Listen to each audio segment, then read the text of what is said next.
the Locked On Podcast Network, your team every day. Locked On Bulls, part of the Locked On Podcast Network, a show for the most passionate fan base in the NBA. Covington playing Levine, topside three ball, bam! Onions, baby onions! Zach LaVine in the ball. Your number one source for Chicago Bulls news and stories. LaVine to White. This time he gives it to Williams for three. The rookie! The Puma! Oh my goodness, what a shot! Hosts Jordan Maly and Matt Peck dive into the best Bulls news and stories around the NBA. It's Jordan Maly. Jordan, great to see you through our 670 The Score scope. Yep. Where is he? And it's right over there, Bill. Are you flat out kidding me? Matt Peck used to do a great job with the Bulls Outsider Show. Now he's doing Locked On Bulls. There he is, human floor burn. Oh, don't mess with the boots. But watch this crossover. Can't spur the free league ghost. Oh my goodness. That is. So kick back, I'm not. relax, I'm not. and get ready for the best hour of your day. I'm not. You can just see the vibe. And these guys are men. Locked On Bulls starts now. I love it. Pass to Levine with a right-handed jackhammer slam. Oh my goodness, that was filthy. Here are your hosts, Jordan Maly and Matt Peck. Now I'm getting out the dancing shoes.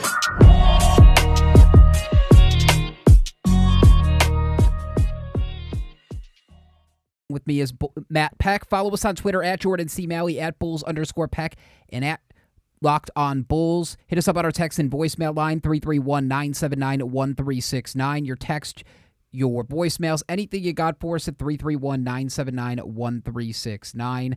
Today's episode is brought to you by Michelob Ultra. It's only worth it if you enjoy it.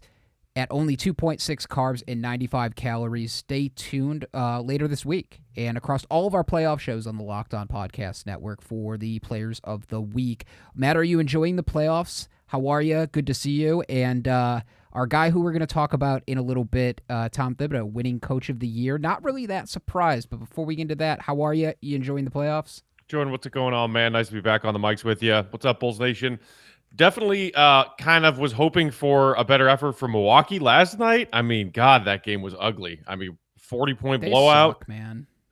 And like this is crazy because the Nets just haven't even had Harden in either of these first couple of games because he's got that hamstring tightness or whatever. And it's like, you know, they look like they don't even need Harden, which is bonkers. But that's just how good that Brooklyn team is. You wonder if Milwaukee's going to be able to respond, when they head home. I hope so. And Denver, Phoenix, obviously going to be a pretty entertaining series. Suns took the first one, but I believe that the Nuggets can bounce back. I think that series is going to go deep, 6 or 7 games. And yeah, as for Tibbs, man, it's a shame that the Knicks had a quick exit, but just seeing Tom Thibodeau do an interview reacting to the news about winning Coach of the Year, I don't know. It made me feel 10 years younger, man. Seriously. Much more calm, not as red-faced as he usually is. But it's cool, and we'll talk about him in a little bit and hear from him too, because I think there's some connections we can make to the Bulls team and the transition of this era of the Bulls team. A lot of good stuff in there that I think we can compare to. But first, we got a little bit of Bulls news, just a little bit as things sort of leak out here in this very, very down period for Bulls stuff. You want to tell me about this guard that they might potentially be interested in? Right. So this was originally reported from Mozart Sport for Eurohoops, I believe is the website, and or Eurohoopnet. And it's this dude. I know that his last name is pronounced Micic, M-I-C-I-C. First name Vasilije. I'm not sure if I'm getting that right. But so this is a 27-year-old pro who has been playing overseas, was drafted as a second rounder all the way back in 2014 by the Philadelphia 76ers. His rights were traded to OKC in the December 2020 trade that sent Horford and the rights to Theo Maledon to OKC, Danny Green, Terrence Ferguson. And so, yeah, part of that crazy 2020 trade, he was thrown in there. He still hasn't come to the NBA yet. In 63 games for Anadolu Efes for Turkish Super League and EuroLeague last season, he averaged 16.9 points, 4.9 assists across 40 games in the EuroLeague, won MVP and Final Four MVP, entered the Turkish Super League championship Also won that, averaging 13.5 points and 4 assists in that competition. This dude is interesting. He's not a very big Euro player. I think like 6'4", 6'5" but he plays taller than that because I really like the release on his shot. And he's a pretty deadly shooter from outside. He's got pretty good handles. I don't know if this report is true, that maybe this is the creative solution that AK is going to look to find for the Bulls and their point guard situation. It could be a cheaper option than trying to sign, or overpay for a free agent guard who's already in the NBA. It's certainly something that I think carries water and carries weight just because of AK's vast network and webs of scouting overseas and in these leagues. So interesting. I haven't seen it reported from anywhere other than that particular site. We'll see if we get any more context about this as we move forward, but could be yet another Euro player that AK brings over to the Bulls. And if you remember too, like even when Garpax was still around, the Bulls had one of the best international scouting groups among the NBA, and that was sort of consensus across many executives. And you know how we poked fun at them? It was like, why didn't they go to the Euro camp thing a couple of years ago? That being said, I think adding that and also AK's knowledge and his ability to bring guys over to kind of no names. I'm thinking of like Campazzo as being one of those guys for Denver this year, but he's done it in the past too. I'm just curious, like, how old is he? And is it going to be like a Milos Teodosic situation where he was super decorated overseas, was an older type player to come in and try to help a team ready to win right now? I know it didn't work out for the Clippers with him here, but I know he's balling out overseas again. But do you feel like it's that type of situation with a player like this if they're looking at it? I don't know, other than what we heard in this report the other day. Based on what we're hearing, and we got word in this report that Micic turned down contract offers from his Turkish Super League team, Efes, and Real Madrid just a couple months ago. His agent made it clear in recent comments that Micic will only come to the NBA if he's basically guaranteed a starting role. So he's not coming over here to be a backup guard. He wants to start if he's going to make the leap to the NBA. The fact that OKC still own his rights is another interesting element to this, because what is that team's plan right now? Basically rebuilding. They have $1 trillion draft picks. An already 27-year-old EuroLeague player doesn't quite seem to fit into what they are doing unless they just want him as, a veteran kind of player. But what kind of 28? You said? Yeah, he's 27, 28. It would be interesting, though, if, to be like the token veteran guy on a very young rebuilding team with a zillion draft picks. It's hard to play that role if you are just coming from overseas and this is your first couple of years in the NBA. So him with OKC right now doesn't make a whole lot of sense. This Bulls team already does have some vets, obviously does have some Euro players already on the roster. So he makes sense for the Bulls, but that's, to me, the sticking point, the most interesting point about this is if he's only going to come to the NBA because he's basically going to be told, we want you to be our starter, then that's how the Bulls envision him. If that's the case and both he and his agent and the Bulls are on the same page, then that's what they see him as. So I don't know if that's true. We haven't heard from AK or Eversley or anybody within the Bulls about this guy yet. We just got this one report that they are interested, but that's interesting. That basically he's saying, I'm only coming if I'm going to be a starter. That's quite a bold claim if you haven't played a single game in the NBA yet, right? Like, say, hey, I'm only coming if I'm starting. I know I have accolades and stuff, but still, it's not like Teodosic had accolades to come over and be like, holy shit, actually, he could probably impact a bunch of different areas for a team making the playoffs. Again, it didn't work out for him, but I mean, MVP of EuroLeague and the Final Four MVP, like that's pretty good. That's pretty good. Those are some accolades. The thing I will say too, and maybe this gets back to our conversation about what they're going to do with Simonovic, is the Bulls own his draft rights, but what happens if he doesn't want to go to that team? Like, what happens if he's not guaranteed a spot to go to OKC and start? What if he wants to go somewhere else if somebody's offering that? Do you then have to come up with a trade with OKC in order to end up with this guy on your team? You see what I'm saying? Yeah. That's another interesting factor here as we kind of watch what AK is going to do reconstructing this roster and remembering that not just this, report on this new player, Micic, but the fact that their second round pick from last year, AK mentioned him in his end of season comments and said that he's definitely part of the team's future plans.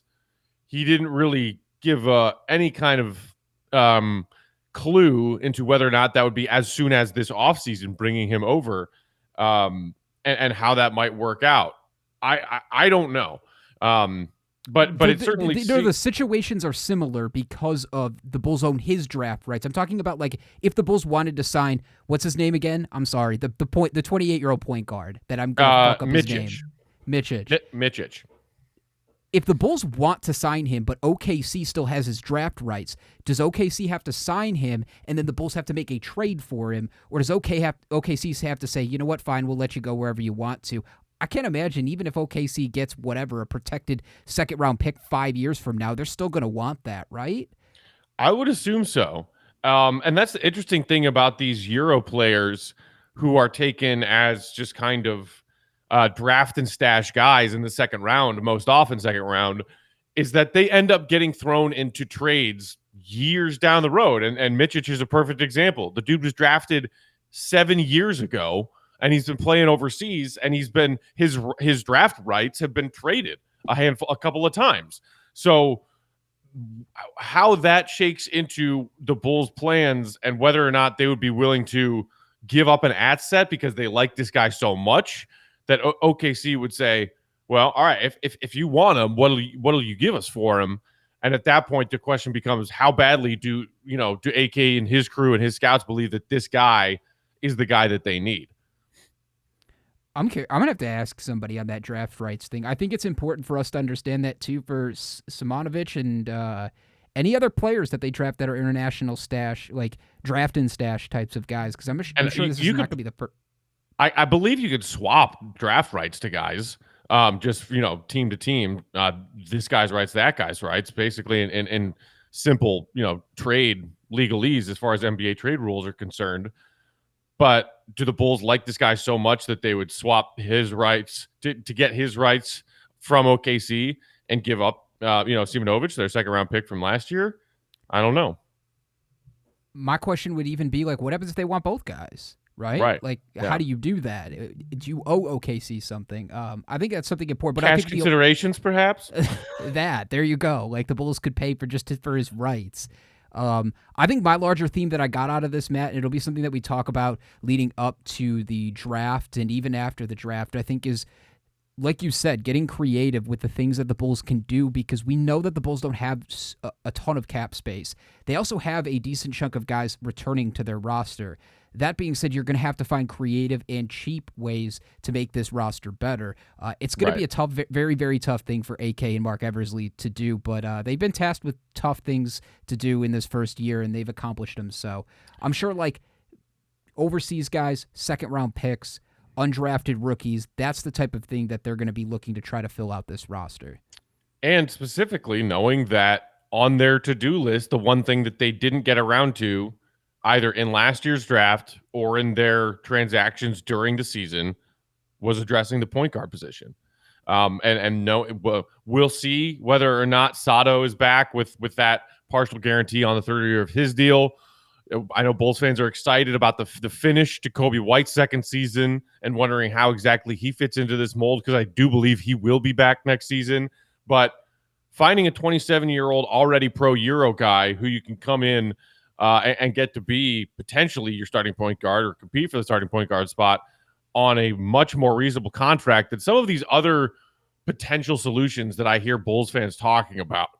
Mike Conley, for God's sakes, especially after the last couple of days and after their exit, Bulls fans talking about Dame. Like, hey guys, guess what? Not going to happen.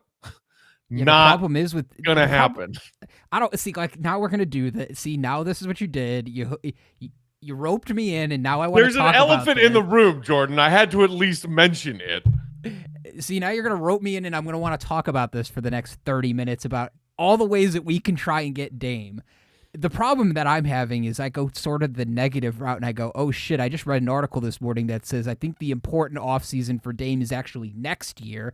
And what is next year when Zach's a fucking free agent? So I think about it that way. But yeah, I mean, who you trading? That would be my first It would question. be really hard to get to that trading? Dame contract salary via, it would probably be a 4-player for 1-player swap. Maybe. Are you giving up Patrick Williams for Yeah, Dame? probably. And, throw Aminu in there for his $10 million, either Sato or Thad, if you pick up one of their contract and to make it fully guaranteed. You can get there. You can get close enough to match those salaries for Dame, but you're definitely giving up P-Dub. Maybe you're also giving up Kobe.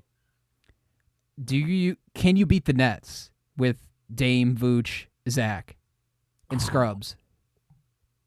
I sure wouldn't mind finding out. I mean, I'm with you. If there were if this were a video game mode and we could just do a quick save before charging into, a million bad guys and then do the reset, let's see what happens. And then if it doesn't go well, let's be able to press that reset button and load the previous, from the previous checkpoint. In that sense, yeah, I would love to see what a Vooch, Zach, and Dame team could do against these Brooklyn Nets. But I don't think we are going to get to see what would happen. If I'm guaranteed that Samatovich is the next Jokic, then let's do it 100%. Just keep him, trade everybody else, and we've got at least Jokic in our back pocket. Jokic 2.0 in our back pocket. That's wishful thinking. But yes, that would be my first question is, you're going to mortgage everything. Can you beat the Nets over the next 3 years with that team?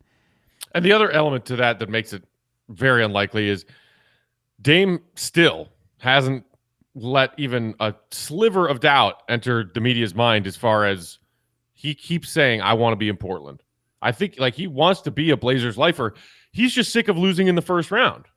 And we've got all this drama about who he wants their new coach to be. And kids already politely declined because he's clearly just vying for Vogel's job in LA. Maybe, who else is on that list? I think Chauncey Billups' name has been thrown around.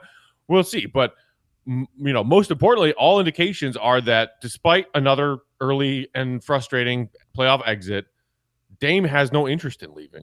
And so if there gets to a point where Dame and the Blazers look at each other and say, it's been great, but maybe we do need to move forward here, he's clearly garnered enough respect from that organization and is owed a proper ending to his Blazers tenure that he would certainly have some say in where he went if he was traded in the middle of a gigantic contract. And would the Bulls even be a team that he would be interested in joining? I mean, maybe if he sees Zach and Vooch and sees a team that could potentially give him more help than that Blazers team did, we'll see. But it's not like that Blazers team was washed. And especially once they got Nurkic back, Nurkic, McCollum, they made the Covington move. That was not a scrub roster around Dame when they got bounced in the first round. Yeah, I think the tough thing for them is trying to find the role players too. It's I get Melo had a nice game one against the Nuggets where it was kind of like a throwback. Let me knock down all these threes. But then after that, didn't really do you much. I know they got Covington to play defense too, but it's hard to play a guy that scores on average under 8 points a game. Those are the types of things that they can't get past.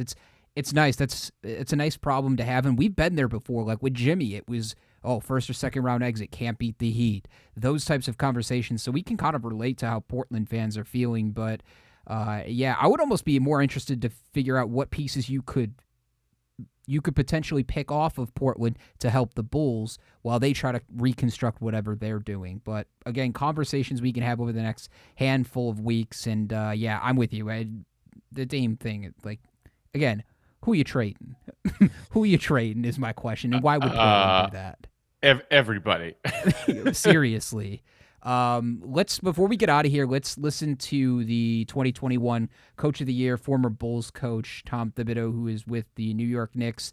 I bring this up because there's a bunch of different Bulls connections. I'll just let you guys listen to it first, and then we can kind of react. But here is Tom Thibodeau on NBA on TNT last night. Well, Coach, let me just say this to you. Number one, Kenny Payne tell you he's underpaid and he needs a raise, first and foremost. Coach, what's the biggest difference for you now than the young coach you used to be? Yeah, and I think the biggest thing is just looking at the league's always changing in terms of style of play. But as I said, the things that go into it are probably the same. And then how you connect with the players. You're getting older, but they're younger. So, and that's why we have great appreciation for, the veterans that we have. I thought we had the right veterans. I think when you look at guys like Derrick Rose, Taj Gibson, Alec Burks, or Reggie Bullock, Elfrid Payton, Nerlens Noel, they helped set the tone. And Julius was special. He was our best player from day one. But R.J. Barrett made huge leap this year. And then we got two young guys that just brought great energy every day, and they got better and better each and every day in Emmanuel Quickley and Obi Toppin. So, and the whole team from top to bottom, they were special. They were very tight, hardworking, and gave everything they had each and every day. Coach, you just mentioned a great group of guys that when you got there, they weren't all there. Derrick Rose, Taj, all those guys. It's a two-part question. What attracted you? You had been to the mountaintop. What attracted you to the Knicks at that time when they didn't have any of that stuff that you just said? And then now going into next year, a lot of those guys are still in the free agency. Yeah, Kenny, and I think having been here in the 90s with Patrick and Jeff Van Gundy and that group, that was a special time. And I think I have a good understanding of what the Knicks mean to the city. And so the thing about Derrick and the people that have been around him, and Taj, the same can be said for him. They're team first guys. When Derrick was the MVP of the league at 22, he was a great teammate. He had great humility, and he's been in a number of big games, but he had also gone through a lot of adversity. So I thought it would be great to have a veteran that had been through things could help set the tone for veteran leadership for the group and how he practiced, how he cared about his teammates, and I thought those guys did that. And they've been in a number of playoff games. They've been in big playoff games, and we had a bunch of guys who had not ever been in a playoff game. So this was the first time that they were able to get experience. And as they say, there's only one way to get experience. You have to get it. And a big part of learning is trial and error, and hopefully we can take the pain of losing and use that as motivation all summer to get ready for next year. I mean, it's very cool to hear the way that Taj and Derrick Rose are impacting that Knicks team, and more so than I feel like they had impact on that Minnesota team. Jimmy sort of just made it a mess towards the end of things with his interviews and stuff. But regardless, I think it goes back to an important piece, Matt, that I took away from it. Not only cool to hear about old Bulls, and especially Derrick, but just their impact, their veteran impact. And I thought immediately of Garrett Temple. I thought immediately of Thaddeus Young and how those guys impacted the young players. Even though we didn't get to the playoffs and to that one goal that they were hoping for, I still feel like that those two guys had tremendous impact. And you hear it from a guy that actually wins and has won before, Tom Thibodeau. So many people love the way he is coaching. I think the philosophies, Billy Donovan and Tom Thibodeau have different ways of expressing it, but I think the philosophies are the same. And to me, it says we're on a good path. Yeah, I think so too. And, of course, it has to make your heart smile that when he is asked that question, the first two names that he says are Derrick and Taj, because that trio have been through a lot together. And Tibbs knows that there are certain things that those veterans who have been through trials and tribulations of a long NBA career, and not just the grind of regular seasons past, but also playing in big playoff games. And the Knicks fell short. But I think they fell short because, he also mentioned the young guys and Randall and Barrett and the fact that they made huge strides in the season, and they did. Young guys in their first playoff appearances, the really, really special ones, or maybe if you just get lucky and have a good matchup, shine right out of the gate. You know, when you talk about the Devin Bookers, the Lukas, and things like that, when you talk about these guys in their first ever playoff experiences, just, you know, shooting the lights out of the building and stuff. Trae Young as well. It doesn't always happen that way. And as good as Randall was in the regular season, he shrunk in that series against Atlanta. And, you know, maybe you also have to credit Atlanta's defense, but I mean, I just went and looked at it earlier this morning because I knew we were going to talk about this. Did you know that Randall shot just a shade under 30% from the field in that series against Atlanta? Oh. Yeah, that's not good. Yeesh. Yikes. Yeah, Derek had to take over off the bench, man. I mean, we got vintage Derek dropping 30 at one point. I think Randall was gassed at the end. Like, having to play both sides of the ball. I thought he was gassed. Are we talking about Tibbs minutes right now?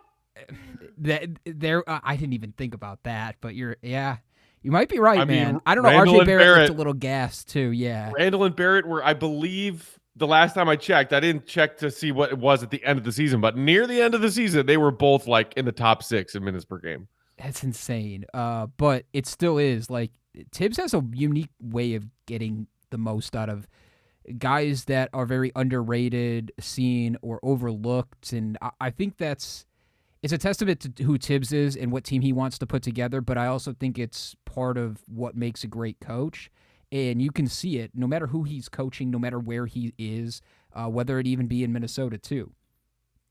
That being said, that influence, man, is no joke. Think about Derek's influence. Like, people laughed when we brought up the idea of if you were trying to make the playoffs and actually get some influence on these younger players, to bring in people like Vince Carter, to bring in Jeremy Lin. They might be the 15th guy off your bench, Jamal Crawford. Those types of guys, they may be the 15th player on your bench and may only play 5 minutes a night, if that, or in blowouts. But everything that they're telling guys and the way that they're practicing, preparing for games, I think is super important. And you can learn a lot from hearing people's experiences and their lessons. And those dudes are doing it for the younger players, and you're seeing the impact that it's having.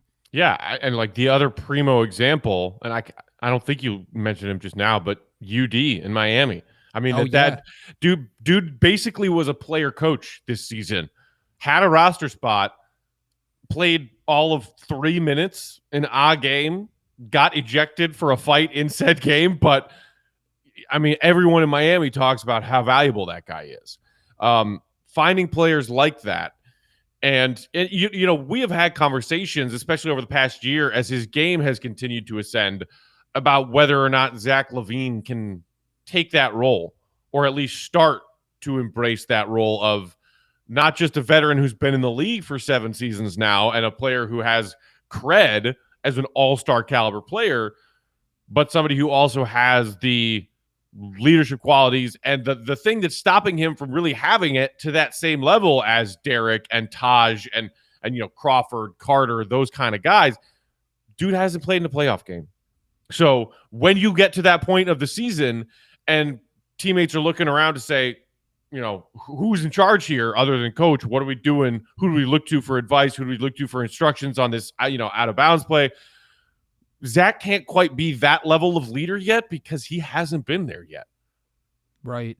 And I think that's why it's all the more important to add guys like Garrett Temple, to add guys like Thaddeus Young, Daniel Tice, Nikola Vucevic. Even though Vuce has only been in a handful of playoff games, and it was of recently, but still having that impact. Like, I even think the team that we were just talking about, the Trailblazers, like adding Carmelo Anthony, of course, you're going to look to have some type of production from him, but you're not expecting him to be a 35-point Carmelo every night. You're adding him so... Sorry, hold on. Holy crap. There's just a massive spider walking on my wall right now. Scared the shit out of me. Holy fuck.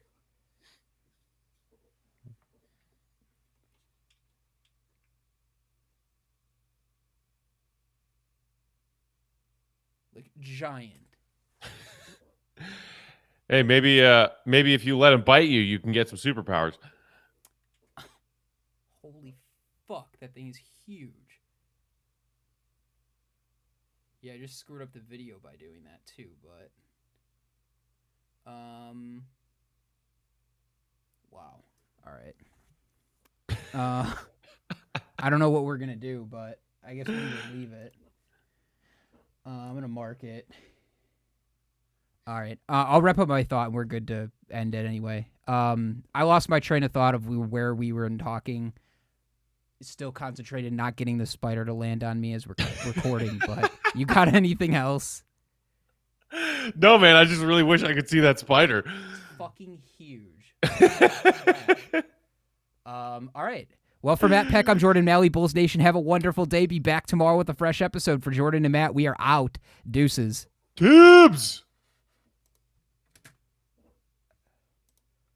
All right, give me like 5 minutes to fucking kill this, and I hope it didn't fuck. Just popped up out of like the little felt thing I had. I don't know where the fuck it was coming from either. He found it. He found a nice little cozy home in there. I fucking hate spiders, man. All right, give me 2 seconds. Let me save this too. All right, word. I'm gonna go make myself a cup of coffee. I'll be right back. Sweet.